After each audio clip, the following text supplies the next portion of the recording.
नमस्कार, आप देख रहे हैं पंचायती राज न्यूज और मैं हूं आपके साथ अनुष्का। जिले के मुख्य वन संरक्षक एपीएस सिंगर एक बार फिर भ्रष्टाचार के आरोपों में घिर गए हैं। आरोप है कि बालाघाट में बिना किसी टेंडर प्रक्रिया के 48 लाख रुपए की लागत से लाइन क्वार्टर मकानों का निर्माण कराया गया। नियमों में कोताक पर रखकर कराए गए इस निर्माण कार्य से विभाग में हड़कंप मचा हुआ है। इतना ही नहीं, मुख्य वन संरक्षक पर बैटरी खरीद में भी भ्रष्टाचार के गंभीर आरोप लगे हैं। बताया जा रहा है कि बैटरी खरीद में भी नियमों का उल्लंघन करते हुए लाखों रुपए का गोलमाल किया गया है। गौरतलब है कि एपीएस सिंगर इससे पहले भी टीकमगढ़ में डीएफओ रहते हुए भंडार क्रय नियमों का उल्लंघन कर लाखों रुपए के भ्रष्टाचार में घिरे रहे हैं। ऐसे में बालाघाट में एक बार फिर से उन पर लगे आरोपों ने विभागीय कार्यप्रणाली पर सवाल खड़े कर दिए हैं। इस मामले में बालाघाट के युवा नेता महेश सहारे ने कहा कि एपीएस सिंगर की संपत्ति की जांच कराई जाए और ऐसे भ्रष्ट अधिकारी को तत्काल प्रभाव से बालाघाट से हटाया जाए। मैं महेश सहारे हूँ और राष्ट्रीय ओबीसी एसटी एससी क्रांति मोर्चा के पदाधिकारी हैं हम लोग। अभी कुछ दिन पहले फॉरेस्ट विभाग के बड़े अधिकारी एपीएस सिंगर, जो मुख्य वन संरक्षक है, बालाघाट में पदस्थ है, इन्हें बालाघाट जिले को पिछड़े के नाम से संबोधित किया गया है। मैं ये जो फॉरेस्ट के अधिकारी है, बड़े अधिकारी, उनको बताना चाहता हूँ, बालाघाट पिछड़ा नहीं है, आपकी सोच पिछड़ी है। बालाघाट ज़िले में वन संपदा भरी है, जिस वजह से आप यहाँ नौकरी कर रहे हो।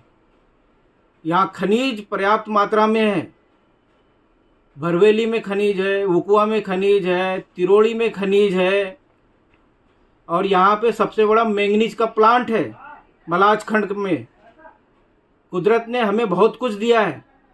आप हमारे ज़िले को पिछड़ा बोलकर जो है संबोधित ना करें, आपकी सोच पिछड़ी है।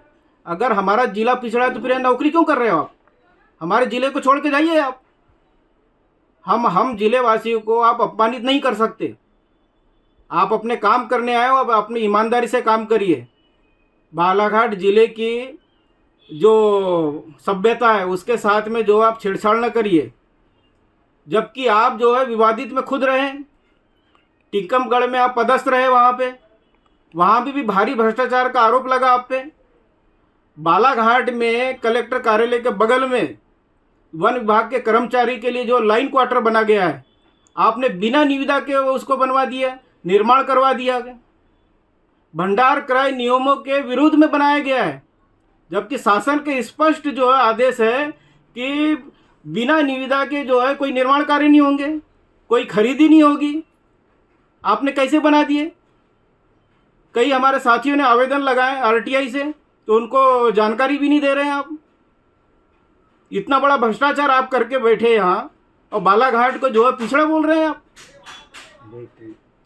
यहाँ पे एक बैटरी का भी मामला है, अखबार में हमने पढ़े, हरिभूमि में जो बड़ी बैटरी थी उसको बदलकर छोटी बैटरी लाई गई है, जबकि वो बैटरी को अगर कबाड़ में भी बेचेंगे तो लाखों रुपए उससे मिलेगा। और अपने परिचित के लोगों को दिए आपने, दूसरे जिले के लोगों को दिए आपने। ये बालाघाट के लोग ऐसे बर्दाश्त नहीं करेंगे। बालाघाट में आपको अगर रहना है तो ईमानदारी से काम करिए। जब बड़ा अधिकारी अगर भ्रष्टाचार करेगा तो छोटे अधिकारी से क्या उम्मीद लगाए बैठे रहेंगे? फॉरेस्ट विभाग बहुत बड़ा विभाग है, वन विभाग सबसे बड़ा विभाग है। और जो रेंजर कॉलेज की बात है हमारे बालाघाट जिले में, बड़े हमारे लिए गर्व की बात है कि रेंजर कॉलेज या रेंजरों की ट्रेनिंग होती है। कई सालों से साजिश के तहत रेंजरों की ट्रेनिंग इनने बंद कराए हैं। अब वो रेंजर कॉलेज को दूसरे जिले में शिफ्ट करने की योजना बना रहे हैं। बालाघाट जिले के भी जनप्रतिनिधियों ने भी विधानसभा में भी आवाज़ उठाई है। बालाघाट जिले से रेंजर कॉलेज दूसरी जिले में नहीं जा सकता। अंग्रेजों ने उस समय यहाँ बालाघाट जिले में रेंजर कॉलेज की स्थापना करी है, और ये स्वतंत्र भारत में आप दूसरे जिले में भेजेंगे। और चारों तरफ से जो है हमारा बालाघाट जिला जंगलों से घिरा हुआ है। साजिश के तहत आप दूसरे जिले में भेजना चाह रहे हैं। उस जमीन को नीलामी करके बेचने का आपका इरादा है।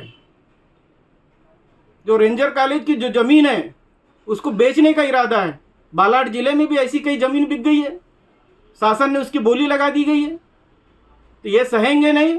और हमारा ओबीसी एसटी क्रांति मोर्चा अभी कलेक्टर महोदय को भी जो हम ज्ञापन देने वाले, ऐसे अधिकारी बालाघाट जिले में नहीं होना, इनकी संपत्ति की जांच होना चाहिए कि भाई ये कितने दिन से यहाँ पदस्थ और इनने जितने निर्माण कार्य करें, जितनी खरीदी करें, इनकी पूरी जांच होना चाहिए। नहीं तो आने वाले समय में कलेक्टर महोदय को ज्ञापन भी देंगे और धरना प्रदर्शन आंदोलन आपके खिलाफ भी चलाया जाएगा।